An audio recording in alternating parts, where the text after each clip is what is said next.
Hey, hello, Simon Kennedy Ellis. Hello. It's, How are you? I can't see you. I can't see you, but I can hear your voice just spot on, just fine. Oh, that's lovely. Because last week or the week before, we had some real technical issues. We sure did. We sure did.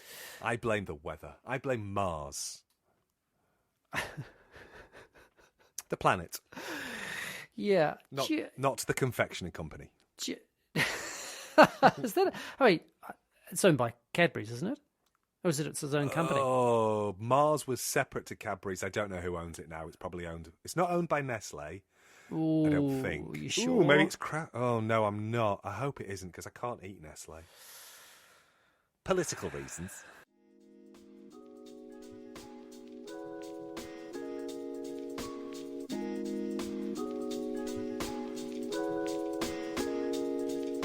This is a podcast in which two friends talk about the pleasures, absurdities, and imperfections of being human. I'm Simon Ellis. And I'm Lee Miller. Welcome to Midlifing.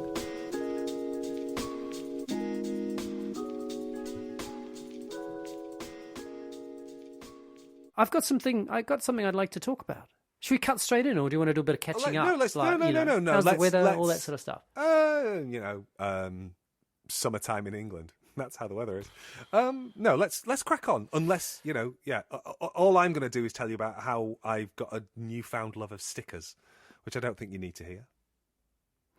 So okay. Here we go. I've got so many different, and I just never quite. I don't do enough planning. Because basically I take notes when things happen during the week, and I go, that would be something to talk about. And I have a long list of them, and so I don't. But what I don't do before we come and meet like this is go, that's the one I want to talk about. Maybe I could do that. That would be like preparation. Well, I mean, you do you. I just rock up with my mouth. Yeah. So okay. So. This is, it's a quote. I'm going to start with a quote. It's not long. It's very short. It's by a woman called Pema Chodron from a book called Living Beautifully. And this is it. I'm quoting Pema. Often we think of the people we don't like as our enemies. But in fact, they're all important to us. They're our greatest teachers. Special messengers who show up just when we need them, to point out our fixed identity. And so my question to you, Lee Miller, as content for midlifing, how have you changed in your life? What have you learned from your enemies? Oh, I mean, this is the second week on the bounce where you've just kind of fuck you. You should come with some content, boy. I mean, this is what you get if you just turn it with your mouth, isn't it? I know. It's all on me. It's all on me. I tried to find something lighter, but it's great. It's great. It's just, I suppose it's an interesting thing. Bob interviewed a student once upon a time in an undisclosed university context. When you say undisclosed, you mean they didn't know where it was, or that we're not going to say where it was? It means I'm not going to say what it was. I like they put a blindfold. They put the student they blindfolded them or put them in a black sack over them, put them in the back of a police car with Jeffrey, and 2 weeks ago. 2 weeks ago, exactly. Listen, see, and then stole away to some undisclosed place. It's not that would be the best way to select a university, with a bag over your head, in the back of a van. It might deal with all those identity markers we were talking about last week. It probably would. It might create other problems, but yeah. It's like, I think I'm being held against my will. Oh, just get over your micro trauma shit. We want to. So, Bob was interviewing a male student for a performance program. And it got to that inevitable part. They'd done all of the, running around, jumping and doing daft stuff. I'll let you all fill in your cliched version of what an audition for a theatre programme might look like. And I think we should stop right there and talk about that. And Bob said, so, what is it about this particular university that attracts you? And this applicant said, because in the current first year, such and such a student is enrolled. And you mean a specific person? So yeah, named a person. Yeah. And Bob went, "Oh, so do you know this person?" Yes. Oh, okay. Yes. Thank God they said yes. Yes, I know them. Oh, okay, lovely. And they've spoken about the program highly, have they? I don't know. I haven't spoken to them about the program. Oh, you haven't? Oh, and why is that? Because they are my nemesis.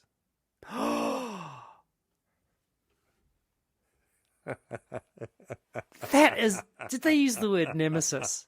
They did. I love the word. They did. I love the word did. nemesis, Lee Miller. I love it. I love that word. So perhaps unsurprisingly, that story was told to me by Bob. Now, interestingly, not straight away, because she's quite professional. She doesn't come around and tell me things. But I happened to be saying... Did you happen to work at the same undisclosed institution? No, I worked at a different undisclosed university. That narrows it down. So what happened was, Bob said, "No, I don't think we'll be taking your application forward." Said to the person. Yeah. And they subsequently applied to an institution that I worked at, and we took them on because this narrative didn't emerge. But I was one day bemoaning. You got the discards. Well, yeah. So would Bob have taken this person on otherwise? Yeah, they were. They could do their jumpy and their shouty just fine. Their jumpy and the shouty was fine, but they were. They presented actually as very, very aggressive in a variety of contexts thereafter. So in terms of their engagement with other students, and she just went, "This doesn't feel like the best fit." They did end up in another institution. Go to that other vile institution that my husband works at. Well, I then one day was bemoaning this person's behaviour, and she said, "Say the name again." And I said the name again, and she went, "Oh, do you want to hear a funny story?" She could have told you. And I was like, "Yeah, I could have done with this information about 9 months ago." Anyway. I think they came through clearing, so I wouldn't have had any right choice. To refuse. But yeah. And this is now, gosh, this is probably getting on for 15, 20 years ago. So it's a long. So this person's now almost 40 years old. Oh God, yeah, absolutely, they will be. I wonder if they're still hunting their nemesis. But what struck me was the idea of how at 17, 18, 19 years old, you have managed to set your cap at the idea of having a nemesis. Because when you said, "What have I learned from my enemy?" I thought to myself, I don't know that I have any enemies. Ooh. Which is not the same as not having people who I don't like. Well, I was actually thinking the other way. People who see you as an enemy or who don't like you. I guess that's not what you're asking. Not what we're talking about, really. Oh, no. They should feel free to write in, or thousands of you, info@midlifing.net. Just attention, Simon, in the subject line. That's fine, but as RuPaul, the famous drag queen, says, unless them bitches be paying your rent, pay them no mind. Mm-hmm. So if they consider me to be their enemy, that's a them problem. It's not a me problem. This is because it's funny you mentioned the nemesis thing. When I went to university, so out of high school, I definitely had a nemesis. Someone who didn't know that I was their nemesis, but certainly I saw them as someone I was frightened of, someone who stood for a kind of way of being in the world that terrified me. I mean, it terrified me. And I learnt later that he had tried to get into the same course that I got into, but had failed. And I remember going, "Ha, fuck you." I remember being elated by the fact that he hadn't got into this course that I'd got into. That's small, but that's how I felt for sure. But if I think about what I learned from him, I mean, it's no question. I think he has been, and does not know this, my greatest teacher. There is no question in my mind, 14, 15, 13, 14, 15-year-old, greatest teacher about respect, about dignity, about taking care, all the things I thought he wasn't doing, I learned. I felt like I learned so much about those things as a consequence of that relationship with him. I definitely learned things from people to whom I have negative feelings, but nobody has ever been able to really climb so high to be an enemy. Yes, she says often we think of the people we don't like as our enemies. And so there's... Maybe that's what I got stuck at. Yeah. I didn't hear the people I don't like, because I just got stuck at, I don't have any enemies. I don't have people that I feel... There are people that I... Yeah, definitely people that you don't like, right? Oh, fuck yeah. I mean, the list is infinite, it feels like some days. And there are definitely people who, I've been open and clear with them, I think, about... Actually, there's been a couple where I know usually I let people wither on the vine. But that, I think, is more... they're not enemies. They're just like, no, I'm done. I feel like I've done enough now, and I'm done. But there are a couple of people who I have explicitly communicated. Actually, we're good. I am now. Don't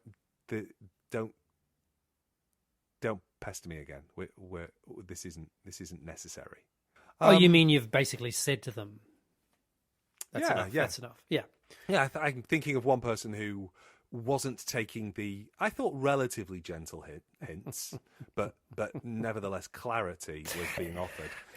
We should totally write a book about gentle hints to help you get rid of people. Yeah, I think I could write a book, and I think it would be quite clear about how you could do it. But there does, in some instances, there comes a point where you just have to go, listen, I appreciate what you're doing. It's really nice that you're trying, but honestly, the past is best left there. That's it. Yeah, that sounds like supervisions for me with PhD students. But I appreciate what you're doing, but but so I guess, what have I learned from people who I don't like? I think probably maybe the biggest lesson came when I was maybe similar to you. I was 17. And I went to, I moved from Manchester to the Lake District, and I moved, Cumbria, and it was an area that was, rife with, you're an incomer. You'll always be an incomer until you're 3 generations deep. It was that kind of out of town. Yeah. Basically, like a lot of American films. Hollywood films. It was very much like that, and I was coming from outsiders, quote unquote. Well, yeah, but I was coming from a big city because I was moving from Manchester. The fact that I wasn't really moving from Manchester is neither here nor there, because I lived on the outskirts of Manchester. But I used to go into Manchester and all of that sort of stuff. So I guess there was an assertion, or an assumption, I should say, being made that I had tickets on myself about being a big city kid, which wasn't the case at all. I considered myself to be a small town person moving to another small town. I didn't see any massive difference. And they were not to know, were they? Really? I mean, no, it didn't matter, actually. No, it didn't. And I had long hair. I dressed outlandishly. I did all the things that the children of farmers don't really appreciate. Sorry to sound like I'm being dismissive, but it was primarily the children of farmers who were being shit to me. So I'm pointing at a particular demographic. And that was fine. I was totally able to cope with the fact that it was low-level bullying that once flared up into almost physical violence that was nipped in the bud by a very nice 6'6" ex-Marine. Thank you, Peter Kramer. I think I've talked about this before. I think you've actually thanked Peter Kramer as well, but I think you should just continue to thank him. And wherever you are, Peter Kramer. Oh, he's dead. Well, he's on my mum's spreadsheet, so... but still worth thanking. He died acknowledging him for sure. But certainly the people that I was in school with, I didn't give me enough gas to be upset. I still went to school. I didn't, it was fine. Yeah, they're only just above the threshold, basically. Yeah, or just below, absolutely. whatever. Either way. Yeah. I didn't. I think probably would it have stung if I'd wanted to be their friends? Yes, absolutely. I didn't want to be their friends. They weren't the kind of people that I was interested in hanging out with. Whatever. Yeah. They played rugby, and they were just a different breed to me. So blah, no, not a problem. But my English teacher, who was also my form tutor, who also directed the school plays, and bearing in mind this is when I wanted to be an actor.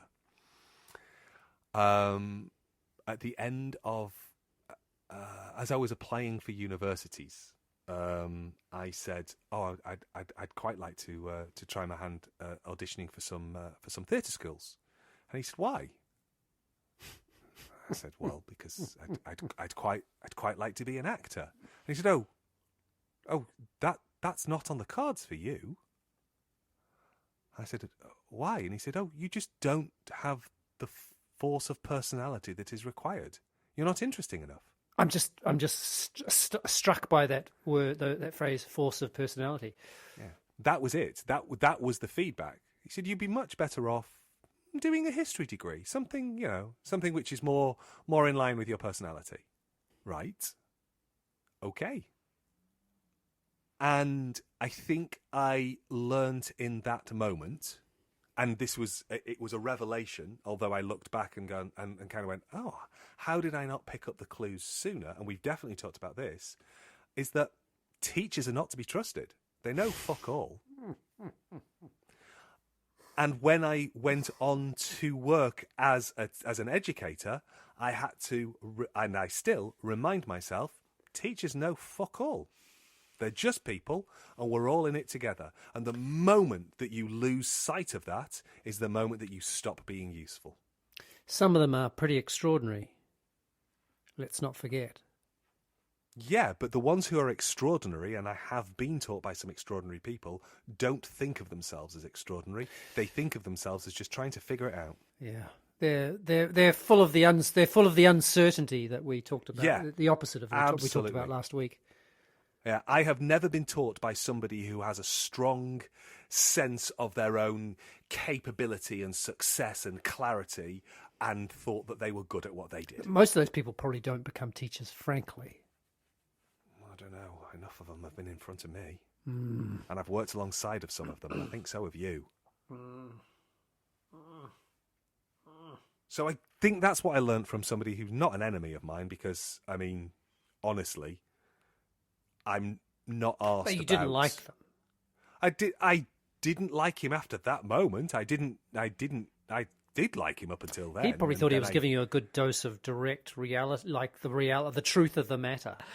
So tell me. Sorry. No, that's it. It's great. It's great. I was struck.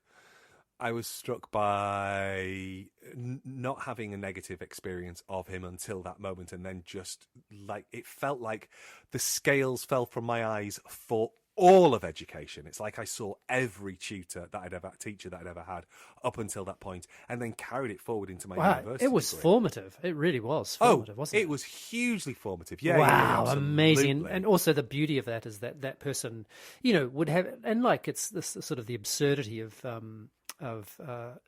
trying to assess the value impact of teachers, because some of the things you've just described is basically a terrible thing that happened, which was incredibly valuable to you, right? But at the time, and as you're just even saying now, what a dick, what a complete dick. It's terrible teaching. It's not supportive, all the things that you would say you wouldn't want to do. And yet at the same time, he's done you this amazing favor. He has. Undoubtedly, because I think I built when I trained to be an actor and then spent some time doing it, it was like, fucking hell, this is a horrible job. I really don't like it. Yeah, I want to go do a history degree. But I definitely knew that I wanted to carry on working in this field, and then finding out that, holy cow, you can do it at university, and you can mess around and find stuff out, and yeah. Yeah, no, it's great. It's can I ask you one last little thing, which is only vaguely related, but just to finish off the episode, and that is, if you were still an actor, and let's say your range had increased, you'd definitely been an actor for stage, but you'd started doing some television and film acting, and we're getting, like, let's just say you're an actor, and you're a very good actor, what film or play would you most like to have starred in?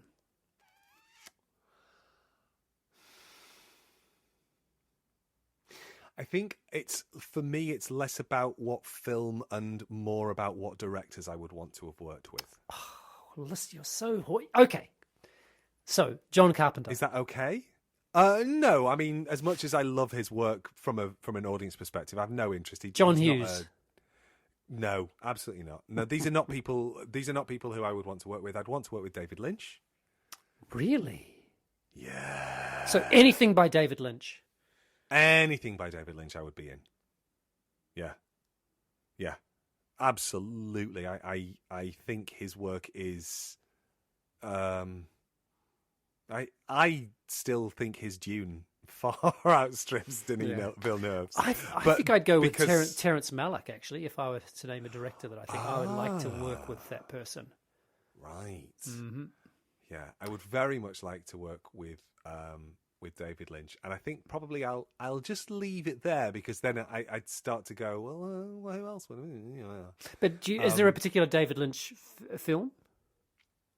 Okay. Oh gosh, probably because it was the first one that I really understood. I think I would pick Wild at Heart. Oh my God, what a film! What a film! Mm-hmm. What a film! Mm-hmm.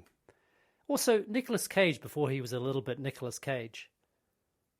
Well, I think that's almost the point that Nicolas Cage became Nicolas Cage. Yeah, it's like he became the character in the film.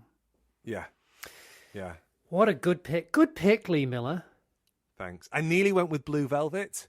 It's not a film I know as well, I have to say. I must have seen it, but I don't remember. Wild at Heart really knocked me around. I really thought it was a fantastic film. The energy of it and the... Yeah. I was a touch young to go and see Blue Velvet at the cinema. I think I was about 14 or 15 when it came out.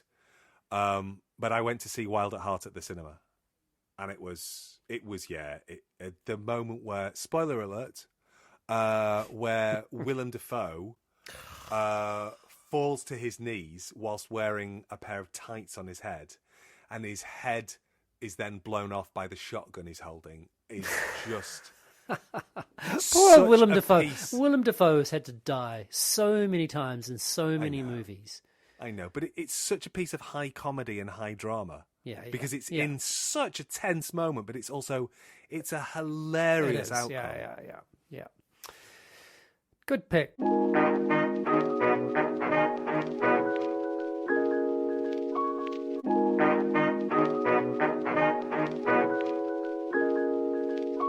David Lynch, do you know what he's like to work with? Like, are there any sort of backstories or backroom stories about? Yeah, by all accounts, he's a little bit of a sausage roll to work with. Yeah, I could imagine. Apparently, he was having lunch one day, and I'll butcher this story, I won't do a good job. He was having lunch one day with Isabella Rossellini, Laura Dern, and Kyle MacLachlan, and he'd cast them in Blue Velvet, and he got a phone call from Dennis Hopper, who was in talks to play Frank, the psychopath in Blue Willem Velvet. Dafoe. No, hang on. Willem Dafoe was in Wild at Heart.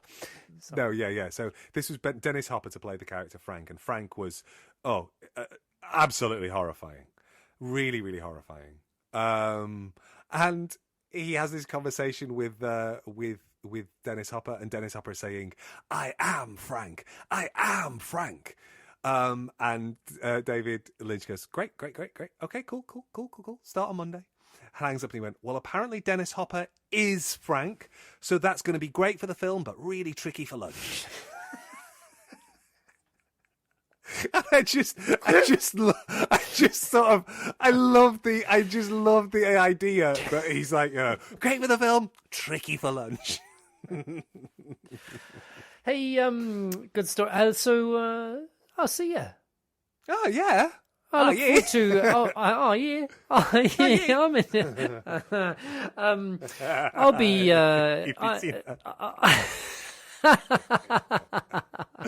So, Oh yeah.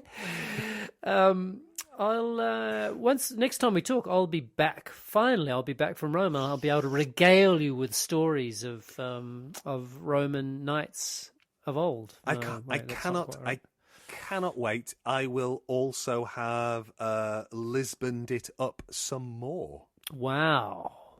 I will have a brief window of chattery before I then have to Munich it a little bit. You are so fancy. This is why I podcast with you, of course, because you're the fanciest human being in the room. I mean, at the minute, I am the only human being in the room, so it's a pretty low bar. I rest my case. You travel well, lovely man. Yep. Bye. Bye.